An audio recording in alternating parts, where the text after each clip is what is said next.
अजान अपने घर में सबसे छोटा था और बचपन में ही उसके पिता का निधन हो गया था। स्कूल में पेरेंट्स डे के मौके पर सभी बच्चों के माता पिता आए थे, लेकिन अजान की अम्मी बीमार होने की वजह से नहीं आ सकीं, जिससे वह बहुत उदास हो गया।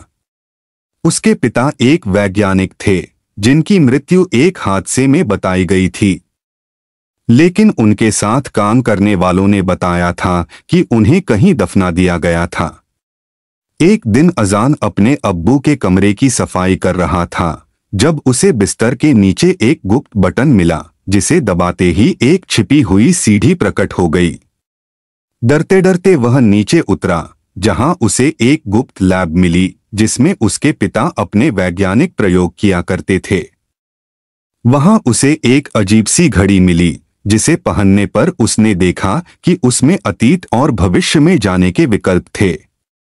उत्सुकतावश उसने 5 मिनट पीछे जाने का समय सेट किया और अचानक वह वापस अपने कमरे में पहुंच गया, जिससे उसे समझ आ गया कि यह साधारण घड़ी नहीं बल्कि टाइम ट्रैवल करने वाली घड़ी थी।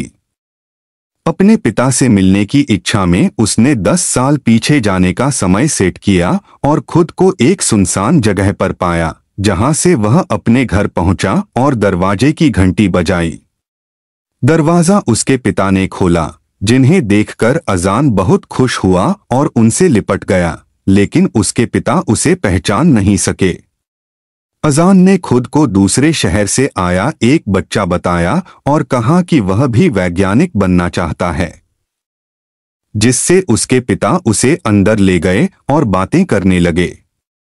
इतने में उसकी अम्मी चाय लेकर आईं और उसके पिता ने उसे हौसला दिया कि जब वह बड़ा होगा तो एक अच्छा वैज्ञानिक बनेगा।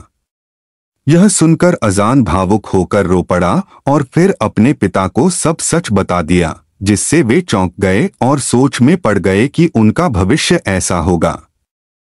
तभी दरवाजे पर दस्तक हुई और एक अजनबी व्यक्ति उसके पिता को अपने साथ ले गया। अजान भी चुपके से उनके पीछे गया और देखा कि एक काली गाड़ी में 3-4 लोग आए, जिन्होंने जबरदस्ती उसके पिता को गाड़ी में डाल दिया। अजान छिपकर गाड़ी की डिग्गी में बैठ गया और जब गाड़ी 3-4 घंटे बाद रुकी तो उसने देखा कि उसके पिता को एक बड़े हॉल में ले जाया गया। वो लोग अजान के अब्बू को उस शख्स के सामने छोड़ देते हैं। वो शख्स अजान के अब्बू से मुखातिब होकर कहता है, क्यों आप खुद को मुश्किल में डाल रहे हो? घड़ी मुझे दे दो, मैं तुम्हें मालामाल कर दूंगा। लेकिन अजान के अब्बू जवाब देते हैं, तुम कुछ भी कर लो, मैं तुम्हें इस घड़ी तक पहुंचने नहीं दूंगा। फिर वो लोग अजान के अब्बू को मारने लगते हैं।